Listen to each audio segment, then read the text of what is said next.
ખ્યાતિકાંડ આપ તમામ લોકો જાણો છો। આ નરાધમ હોસ્પિટલવાળાએ મારા ગુજરાતના એ વખતે એ કેમ્પમાંથી 2 લોકોનો જીવ લીધો છે અને એ પહેલાં પણ બિનજરૂરી ઓપરેશનો કરી 6 થી 8 લોકોનો જીવ લીધો છે અને અનેક લોકોના જીવ જોખમમાં મુકાયા છે। નવેમ્બર મહિનાની અંદર આ કાંડ સામે આવ્યો અને 11 નવેમ્બરે લગભગ 25 દિવસ થવા આવ્યા છે। કેટલાક આરોપીઓ પકડાયા છે પણ 2 આરોપી પકડની બહાર છે। એક હોસ્પિટલનો માલિક કે જેને વેપારનું મથક બનાવેલું ખ્યાતિ મલ્ટી સ્પેશિયાલિટી નહીં, ખ્યાતિ મની સ્પેશિયાલિટી હોસ્પિટલ, એનો માલિક કાર્તિક પટેલ હજુ પોલીસ પકડથી બહાર છે। જામીન અરજી પણ મૂકી હશે। આ દરમિયાન કેટલાક આરોપીઓ પકડાયા પણ છે અને કહેવાય છે જબરજસ્ત વિજિલન્સ પોલીસ હતી, ફાર્મ હાઉસનું લોકેશન મળ્યું, આ મળ્યું, તે મળ્યું, એમ કરીને પકડ્યા। જો ખરેખર એવું જ હોય તો પોલીસને સલામ, પણ જો એવું ન હોય અને મસ્ત પ્લાનિંગ થતું હોય કે આ કાર્તિકભાઈના જામીનની સુનાવણી થાય પહેલાં બધા આરોપીઓ પકડાઈ જાય, જેથી કોઈ પકડવાનો બાકી છે ગ્રાઉન્ડ બાકી ના રહે અને કાર્તિકભાઈને સરસ મજાનું મેદાન મળી જાય, તો કમસે કમ એ પટેલને બચાવવા આ પટેલનો દીકરો તો નથી જ, એમાં નથી જ। એક નાલાયક વ્યક્તિ જે વેપાર કરે મેડિકલનો, એને જો કોઈ બચાવતું હોય તો ખુલીને સામે આવવું જોઈએ અને એટલે જ આ કાર્યક્રમ કરી રહ્યો છું કે ખ્યાતિકાંડની ફાઇલ દફન ના થઈ જાય, કોઈ ફિક્સિંગ ના કરી જાય। ભૂતકાળના અનુભવો એ તરફ ઈશારો કરે છે એટલે કહી રહ્યો છું। પણ ફૂલ સ્ક્રીન દ્રશ્યો જોજો જે દિલને થોડીક ટાઢક અપાવે છે। ધૂળ લાગેલું અને ફાટેલું ટી શર્ટ પહેરીને ઊભેલો આ જુઓ ને, આ ડૉક્ટર હતો, આ ડૉક્ટર સંજય પટોડિયા। ક્રાઇમ બ્રાન્ચે ધરપકડ કરી છે।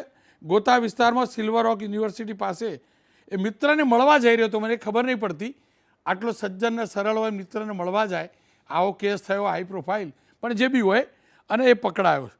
આવા અનેક લોકો પકડાઈ ચૂક્યા છે। પોલીસનું કહેવું છે, CID ક્રાઇમ બ્રાન્ચનું, કે જબરજસ્ત વિજિલન્સ છે ને પકડ્યા છે।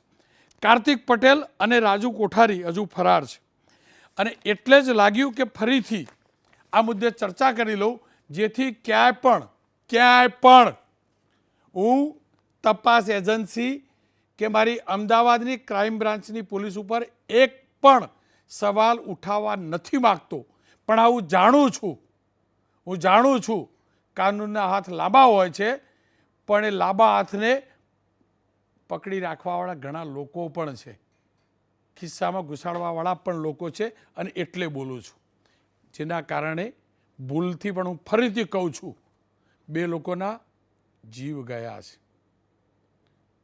અગાઉ પણ જઈ ચૂકેલા છે, ત્યારે ભૂલથી પણ આ ફાઇલ દબાઈ ના જાય ને એ માટે બોલવું જરૂરી છે।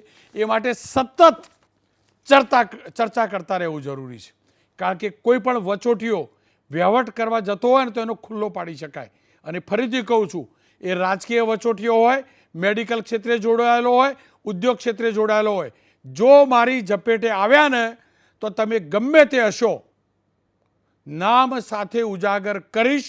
તમે ગમે એટલા મોટા નેતા હશો, ગમે એટલા મોટા ડૉક્ટર હશો, ગમે એટલા મોટા ઉદ્યોગપતિ હશો, મારા માટે તમે દલાલ જ હશો જો આને છોડાવશો તો, અને દલાલ પણ મોતના। ખેર, ડૉક્ટર વસંતભાઈ જોડાયા છે, સિનિયર ફિઝિશિયન, ડૉક્ટર શ્રદ્ધાબેન રાજપૂત જોડાયા છે અને હેમાંગભાઈ જોડાયા છે। ડૉક્ટર સાહેબ, આપ તો સારી રીતે જાણો છો આ ક્ષેત્રને, આપ પબ્લિક ક્ષેત્રને પણ સારી રીતે જાણો છો।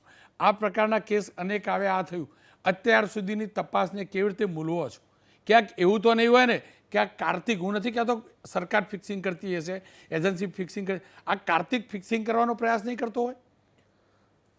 રોનકભાઈ, અત્યાર સુધી આ કાંડ થયો એના ડે 1 થી આજ સુધી જે ધીમી ગતિની તપાસ ચાલી રહી છે, એમાં ક્યાંક ના ક્યાંક કોઈ લેવલે જ્યારે જે ગુનેગાર છે એ જામીન માટે અરજી કરે, અરજી કોર્ટ ફગાવી દે, એના બીજા દિવસે એ વ્યક્તિ પકડાઈ જાય અને ગુજરાતમાંથી અમદાવાદમાંથી પકડાઈ જાય, એટલે આ એક સરપ્રાઈઝ પ્રજા માટે કંઈ છે નહીં, સામાન્ય આ એક રૂટીન હોય સિસ્ટમનું અને it is a part of system એવું ચોક્કસ સામાન્ય જનતા અને જે પીડિતો છે એ બધાની એવું માનવું છે કે ભાઈ આ એક ખાલી દેખાવ કરવામાં આવી રહ્યો હોય અને આના કારણે જે સિસ્ટમ છે, CID ક્રાઇમ, ગુજરાત પોલીસ અને સરકાર નવી SOP પણ બનાવી રહી છે. ઋષિકેશભાઈએ આજે કંઈ SOP પણ બનાવી છે કે ભાઈ હોસ્પિટલનું સમયાંતરે નિરીક્ષણ કરવું, આ કરવું, પરંતુ અત્યાર સુધીના જે પગલાં લેવાયા છે એમાં ચોક્કસ ક્યાંક ને ક્યાંક જે પીડિતો છે અને પ્રજા છે એમને શંકા જઈ રહી છે. તમારે તાત્કાલિક ધોરણે ચિરાગ રાજપૂત સામે પ્રેસ કોન્ફરન્સ કરે છે, પછી એ ભાગી જાય છે, એને પકડવામાં પણ 5-7 દિવસ જતા રહે છે.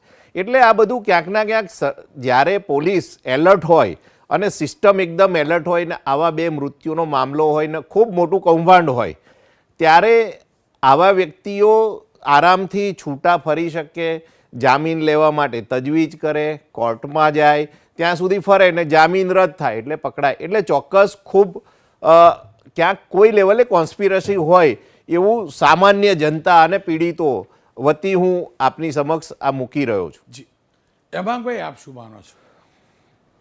જો રોનકભાઈ, સૌપ્રથમ તો આ ખ્યાતનામ ગુનેગારો છે એ અહીંયા બધાને ખબર છે, સનાતન સત્ય છે કે હજી સુધી પકડવાના બાકી છે. મુખ્ય આરોપી જે છે એ હજી સુધી પોલીસની પકડની બહાર છે.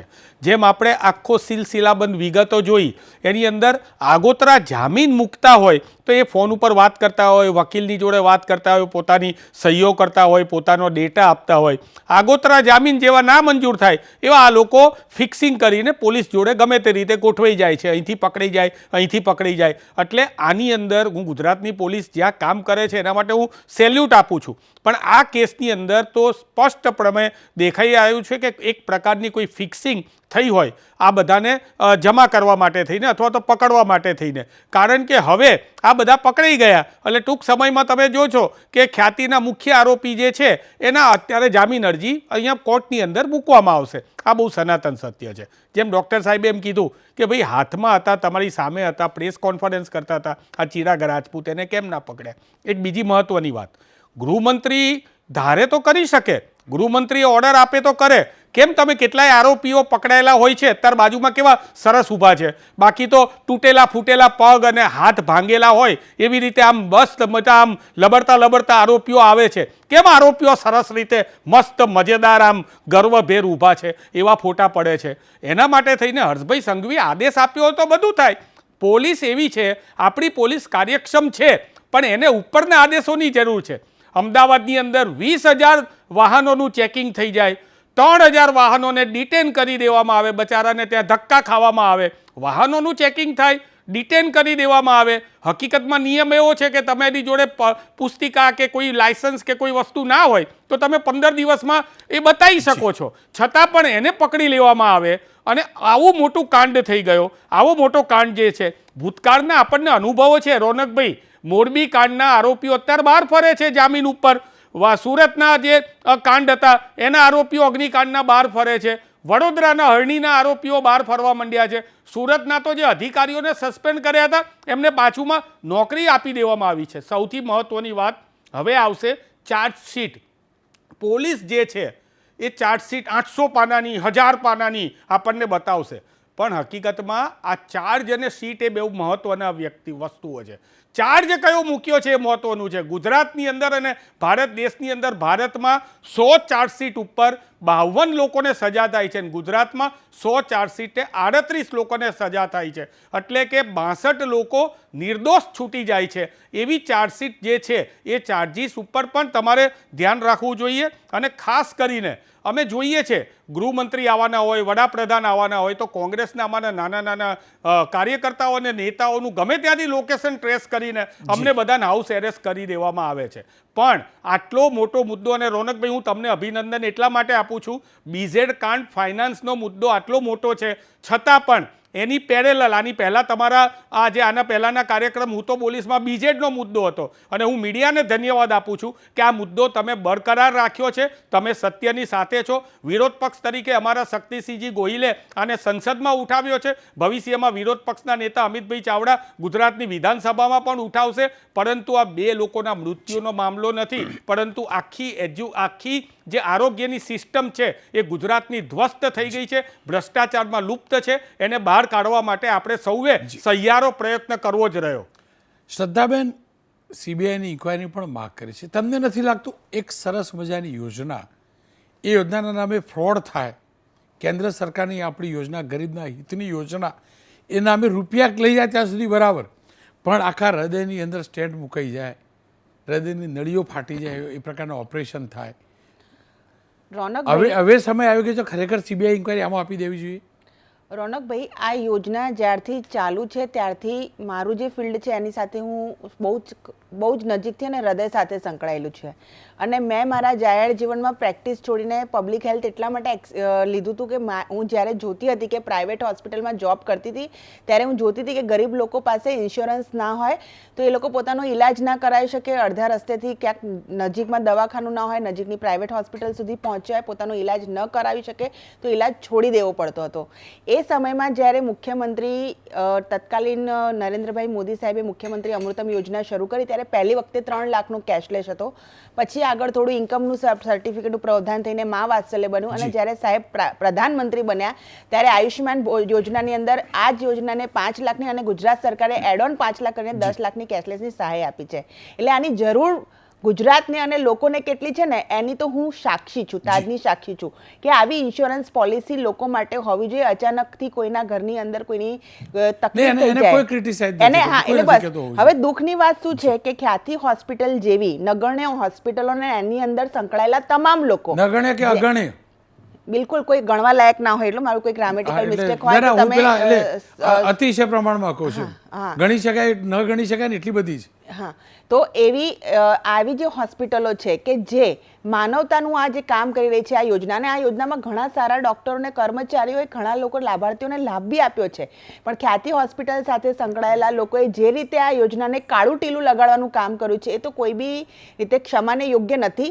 એટલા માટે ગુજરાત સરકારના આરોગ્ય વિભાગ અને ગૃહ મંત્રાલય બંને કામગીરી કરી છે. ગૃહ મંત્રાલયે તાત્કાલિક રીતે આરોપીઓને ઝડપી પાડ્યા છે અને હેમાંગભાઈ એવું કહી રહ્યા હતા કે અમે ફિક્સિંગ કરી છે. હેમાંગભાઈ, હું તમને કહું છું, અમે કોઈ ફિક્સિંગ નથી. ફિક્સિંગ એને કહેવાય કે જ્યારે મારા દેશમાં ભોપાલ ગેસ કાંડ જેવી દુર્ઘટના થાય ત્યારે એના આરોપીને વિમાનમાં બેસાડીને ભગાડી દેવામાં આવે ને એને ફિક્સિંગ કહેવાય. અહીંયા કોઈ હાલની જ વાત કહું છું, અમે લોકો અને જ્યાં સુધી લોકોને બેલ મળે નહીં. હેમાંગભાઈ પ્લીઝ, તમે કીધું કે આટલા બધા આરોપીઓ છે એ પ્લીઝ હેમાંગભાઈ, હું તમને એ જ કહી રહી હતી કે આટલા બધા આરોપીઓ, તમે એવું કીધું કે એમને બેલ મળી ગઈ છે, જામીન મળી ગઈ છે. જામીન જેમને મળી ગઈ છે એ કાયદાનો વિષય છે, ન્યાયતંત્રનો વિષય છે. તમે જજ સાહેબને પૂછશો, એના ઉપર આપણે બધામાંથી કોઈ ટિપ્પણી કરી શકતા નથી. પરંતુ અમારી જવાબદેહી જ્યારે 162 ધારાસભ્યોનો જનતા જનાર્દનને આશીર્વાદ આપ્યો છે ત્યારે ખ્યાતિ કાંડની અંદર કાચું ન કપાઈ જાય અને કોંગ્રેસ જે પૃષ્ઠબળ પાછળથી પૂરું પાડી રહી છે આ ઘટનાઓમાં કે બધા છૂટી જશે, એનો મતલબ કે આરોપીઓને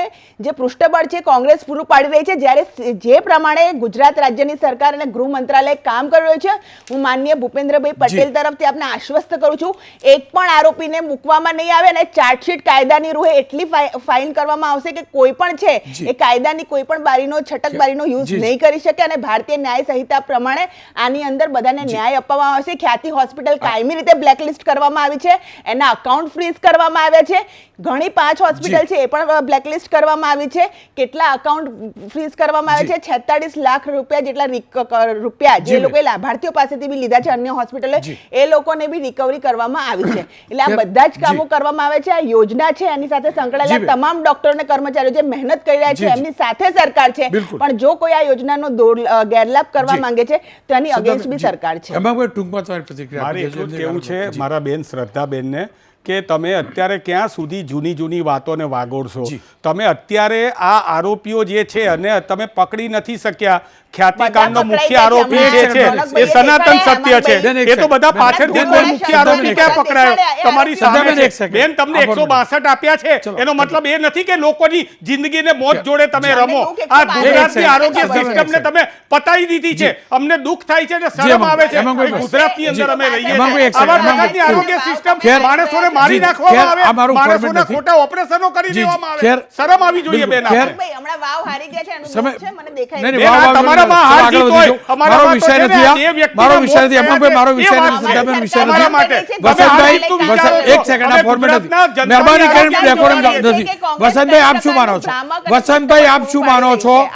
આપ શું માનો છો? ખરેખર ગંભીરતા છે કે નથી? હું સ્પષ્ટ કહું છું, ગંભીરતા હોય ને તો આખી સિસ્ટમ સાથે જેટલા જોડાયા ને એ બધા અધિકારીઓ અંદર કરી દેવાની જરૂર હતી, જે કદાચ નથી થયા. રોનકભાઈ, મેં મારી અગાઉની પણ ડિબેટોમાં સીબીઆઈ ઇન્ક્વાયરી અથવા તો એસઆઈટી સુપ્રીમ કોર્ટ ચીફ જસ્ટિસની અંડરમાં આની તપાસ થવી જોઈએ અને આખો જ રિપોર્ટ પબ્લિક સમક્ષ મૂકવો જોઈએ. નંબર 1. નંબર 2, અધિકારીના સેન્કશન વગર કોઈ પણ પ્રોસિજર થતી નથી. એટલે પીએમજેના અધિકારીઓ આમાં ખૂબ મોટા પ્રમાણમાં સંડોવાયેલા છે. એટલે પીએમજેમાં મને હજી ખબર નથી પડતી પીએમજેમાં જય કોની બોલાય છે? પીએમની બોલાય છે, દર્દીની બોલાય છે, કે હોસ્પિટલોની બોલાય છે, કે અધિકારીઓની બોલાય છે? આ એક ગૂઢ રહસ્ય થઈ ગયું છે કે આમાં જય કોની બોલવાની હોય છે. એટલે સરકારે જો ખરેખર નિષ્પક્ષ અને સિન્સિયરલી જો તપાસ કરવી હોય અને ગુનેગારો, આ ખ્યાતિ એ તો એક ટીપ ઓફ આઈસબર્ગ છે. આપણે પીપળામાં બરફનો ગચ્ચો નાખ્યો ઉપર દેખાય નાનો બરફ, એવું છે. આવા અન્ય હોસ્પિટલોના ઘણા મોટા કૌભાંડો છે. સાથે સાથે ખોટા લાભાર્થીઓ પણ પુષ્કળ પ્રમાણમાં છે. હજારો લાખોની સંખ્યામાં ખોટા લાભાર્થીઓ કે જેની આવક ખૂબ છે છતાં પણ પીએમજે કાર્ડ લઈને આવતા હોય છે હોસ્પિટલમાં. કાર્ડ ફેંકે, સાહેબ તમારે જે કાપવા હોય કાપી લો. અમારે સાંધો જે પીએમજેમાં આવે છે એ નથી નાખવું, અમારે તો સોનાનો સાંધો નાખવો છે, એના 50-60 હજાર અમે એક્સ્ટ્રા આપીશું. એટલે આવું ખૂબ મોટું બ્લન્ડર ચાલી રહ્યું છે આ યોજનામાં. એટલે સરકારે જે કંઈ પણ લેવલે બેરિયર કરવા હોય એમાં મારી દ્રષ્ટિએ એક મેડિકલ ટીમ આઈએમએમાંથી અથવા તો એસોસિએશન, અન્ય એસોસિએશનમાંથી એક ટીમ એપોઇન્ટ કરી આને ફિલ્ટર કેવી રીતે કરી શકાય અને કરપ્શન કેવી રીતે ઓછું કરી શકાય એ દિશામાં આગળ વધવું જોઈએ. શ્રદ્ધાબેન, જો આ દ્રશ્યો બતાવતો તો જે આરોપીઓ પકડાયા, સરેન્ડર થયું, પકડાયા જેવી એમાં નથી પડતું હું જાજુ. અત્યાર સુધી મેં અનેક વિઝ્યુઅલ જોયા. જે આરોપી પકડાય ને, સરઘસ કાઢવું ન કાઢવું એ કાનૂની મેટર છે, પણ જે પણ કારણો હોય, પકડાયા પછી જ્યારે મીડિયા સમક્ષ અમે જોતા હોઈએ છીએ, રિકન્સ્ટ્રક્શન થતું હોય, ચાલવાના હોશકોશ નહીં હોતા. આ પેલો રાજપૂત ડંફાસ મારતો ગયો હતો ને, તપાસમાં આપીશું તે આપીશું, ટી શર્ટ ઉપર થોડું ઘણું થયું હતું ફાટેલું બાટેલું, કેમ એના પગ હજુ એટલે એ ડૉક્ટર છે, સલામત છે, સીઓ છે, એટલે મજબૂત હોય મનોબળ, એટલે પગ ઉપર ચાલી શકે. તમને નહીં લાગતું પેલા આરોપીઓ જેવા છે હત્યા કરવાવાળા એવો જ આ હત્યારો છે? તો એની ચાલમાં તમને ગમક ના ગમે? એની ચાલ એવી જોવા મળે ગમક ના ગમે? એ પોલીસિંગ જે છે, પોલીસિંગનું જે કામ કરે છે એમનો સબ્જેક્ટ છે. જો એક નાગરિક તો ખરા ને, તમને ગમક ના ગમે? અરે રોનકભાઈ, એક નાગરિક છું અને આ દેશની એવી નાગરિક છું કે જેને બંધારણ સ્ટડી કર્યું છે. કોઈ વ્યક્તિ જો તપાસની અંદર જે પણ પોલીસ પ્રશ્ન પૂછતા હોય એનો જવાબ આપતી રહેતી હોય ત્યારે પોલીસ પોતાના બળનો પ્રયોગ નહીં કરે. એને બળ પ્રયોગ કરવાની જે સત્તા છે એ જ્યારે કોઈ તપાસમાં સાથ સહકાર આપતા, એટલે આ બહુ પ્રાઇવેટ એમનો ઇન્વેસ્ટિગેશનનો મેટર છે. હું અત્યારે ત્યાં પોલીસ નથી. એટલે રોનકભાઈ, જે મારી સમજ છે, હું જાણું છું, હું તમને કહું છું આ મારી સમજ છે. મેં પણ 2 એફઆઈઆર કરાઈ છે, બરોબર છે? તો મેં બી ઇન્વેસ્ટિગેશન જોયું છે. જો તમે બધી જ વસ્તુની અંદર આરોપી જે છે એ સહયોગ કરતો હોય છે તો પોલીસ પ્રશ્ન પૂછતો હોય છે અને પછી લાગે કે રિમાન્ડ મેળવવાની છે તો રિમાન્ડ માટે બી જતી હોય છે. તો આખો સબ્જેક્ટ અલગ છે. પકડાયા પછી જેવો તરત કોર્ટમાં લઈ જતા હોય એટલે લંગડાતો જોવા મળે. તપાસ, મદદ, સહયોગ તો પછીની વાત. એટલે કહું તો એટલે આપણે તમને, હું હમણાં તમારી ડિબેટ પછી સાહેબને પૂછી જોઈશ કે સાહેબ આમાં લંગડાયા નથી તો એનો બી મને જવાબ આપી દો, તો હું આપી દઉં આપના ફોરમની અંદર. કારણ કે મારો આ તપાસનો વિષય એટલો નજીક નથી અને ગમે તે કશું બોલી ના શકવાના ઉપર, પણ પહેલા પૂછી લઈશ એમને પીઆઈ જે તપાસ કરી રહ્યા છે એમને. ખેર, ફરીથી કહીશ, હું જરાય નથી કહેતો કે એ પ્રકારની કાર્યવાહી થવી જોઈએ મારપીટવાળી, જરાય નથી કહેતો, હું સમર્થન પણ નથી. પણ હા, હું કાર્યક્રમ એટલે આજે કર્યો છે અને કરતો રહીશ જેના કારણે આ ખ્યાતિકાંડની ફાઇલ દફન ના થઈ જાય. મારા ગુજરાતીઓના જીવ લીધા છે આ કસાઈઓએ, અને કસાઈવાળો ચલાવનાર એ કાર્તિક અંદર ના જાય ને, એને સજા ન થાય ને એના કર્મોની, ત્યાં સુધી જ્યારે અવસર મળશે હું કાર્યક્રમ પણ કરીશ, એનો ઉલ્લેખ પણ કરીશ. અને એટલે કરીશ, હું જાણું છું મીડિયા ટ્રાયલ થકી થોડા ઘણા અંશે ન્યાયાલય ઉપર પૂરો ભરોસો છે, 100% ભરોસો છે, પણ જે પુટઅપ થાય છે ને કેસ, ત્યાં કોઈ પણ પ્રકારનું બીજું વજન ના પડી જાય ને એનું હું ચોક્કસથી ધ્યાન રાખીશ.